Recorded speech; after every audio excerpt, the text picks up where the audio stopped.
As we walk today, we must make the pledge that we shall always march ahead. We cannot turn back.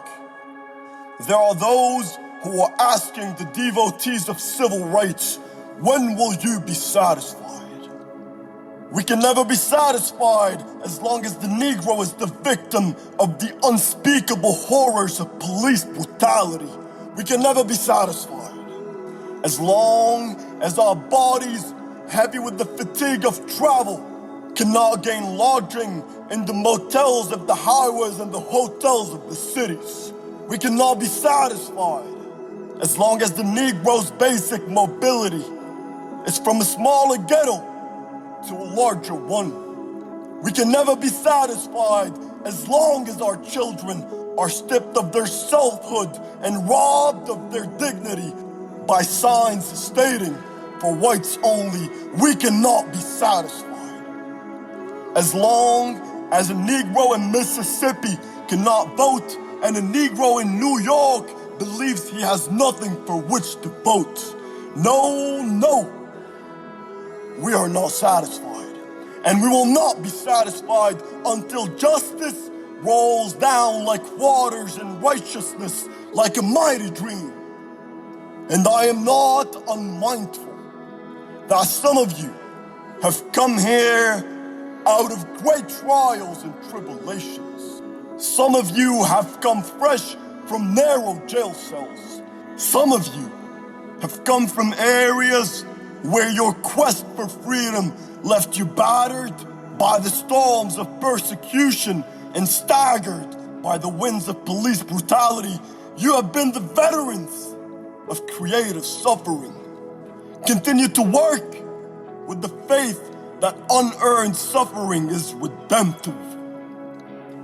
Go back to Mississippi, go back to Alabama, go back to South Carolina, go back to Georgia, go back to Louisiana, go back to the slums and ghettos of our northern cities, knowing that somehow this situation can and will be changed. Let us not wallow in the valley of despair. I say to you today, my friends, so even though we face the difficulties of today and tomorrow, I still have a dream. It is a dream deeply rooted in the American dream. I have a dream that one day this nation will rise up and live out to the true meaning of its creeds. We hold these truths to be self-evident, that all men are created equal.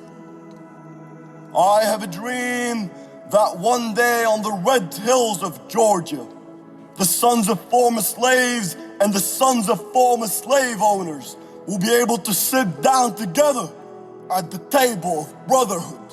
I have a dream that one day, even the state of Mississippi, a state sweltering with the heat of injustice, sweltering with the heat of oppression, will be transformed into an oasis of freedom and justice.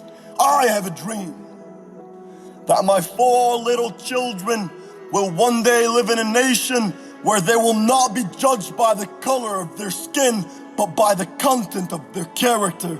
I have a dream today. I have a dream that one day, down in Alabama, with its vicious racists, with its governor having his lips dripping with the words of interposition and nullification, one day, right there in Alabama, little black boys and black girls will be able to join hands with little white boys and white girls as sisters and brothers. I have a dream today.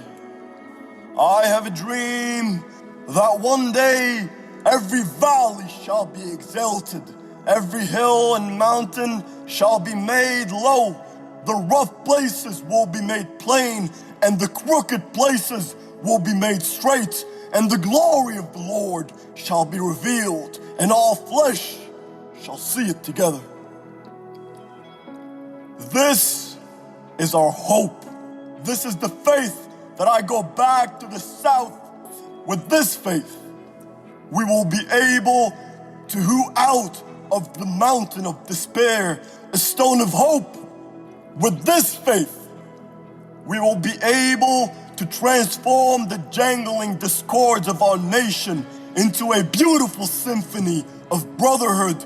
With this faith, we will be able to work together, to pray together, to struggle together, to go to jail together, to stand up for freedom together, knowing that we will be free one day.